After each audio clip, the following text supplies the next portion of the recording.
Abbiamo insediato questa mattina a Catania il Consiglio regionale dell'Unione Italiana Ciechi e Ipovedenti della Sicilia, che è una delle regioni più importanti, se non la più importante, per la nostra associazione, perché assomma e gestisce risorse di primo livello e di grande valore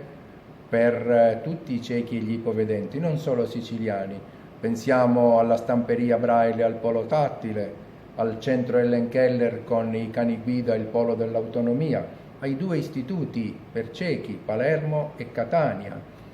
E noi vogliamo che da questo Consiglio regionale e dal sostegno che riceverà dalla nostra Presidenza nazionale parta un'opera e un'azione di riconfigurazione, ricongiungimento e ridefinizione di queste strutture e queste istituzioni in modo che tutte insieme possano lavorare non solo per la Sicilia, non solo per l'Italia, ma anche con un occhio verso la quarta sponda del Mediterraneo, la sponda africana, e anche verso il nostro centro e nord, Spagna, Grecia, Francia, Portogallo, paesi del centro Europa, eccetera.